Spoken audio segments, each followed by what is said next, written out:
bu YouTuber hamının gözü qarşısında qatilə çevrildi.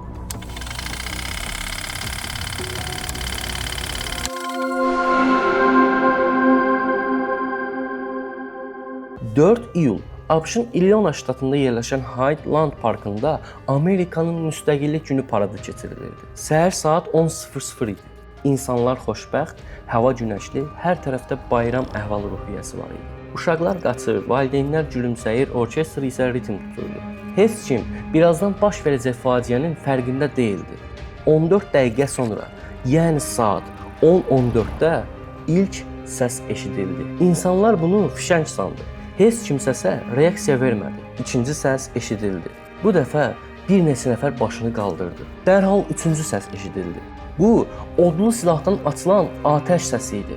Səslər çoxaldı, güllələr ard-arda gəlməyə başladı. Valideynlər uşaqlarını qucaqladı. Bəziləri qaçdı, bəziləri yerə uzandı. Heç kim təhlükənin hardan gəldiyini bilmirdi. Atəşi isə yuxarıdan edilirdi. Binanın damında bir nəfər uzanmışdı. O sadəcə nişan alıb atəş açırdı. Təxminən 5-6 dəqiqə sonra silah səsi kəsildi. İndi sadəcə yaxınlarını itirmiş, yaralanmış və qorxan insanların səsi eşidilirdi. Polislər dərhal silah səsinin gəldiyi istiqaməti təyin etdilər və damı yoxladılar. Orada nə qatil, nə silah, heç kim, heç nə yox idi.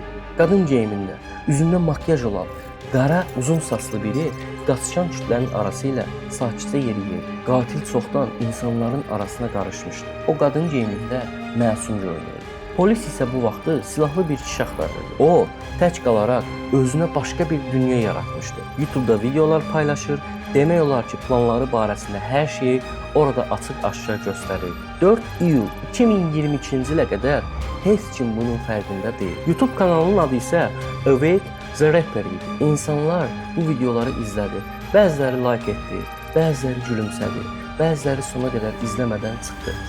Təbii ki, YouTube onun kanalını və videolarını tamamilə YouTube-dan sildi. Ancaq axtarsanız, bəzi videolarını internetdən hələ də tapa bilərsiniz. Polis onu öz evində tutdu. Məhkəmə başladı.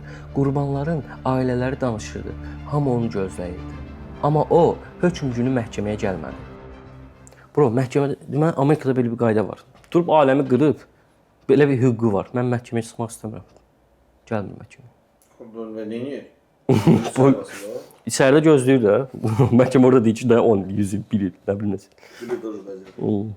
Qurbanların ailələri onun gözlərinin içinə baxaraq niyə bunu etdiyini soruşmaq istəyirdi. Ancaq o, bu haqqı belə onların əlindən aldı. Zalda boş bir kürsü qaldı və insanlar o boşluğa baxaraq sözlərini dedi. Məhkəmənin sonunda hakim qərarı oxudu.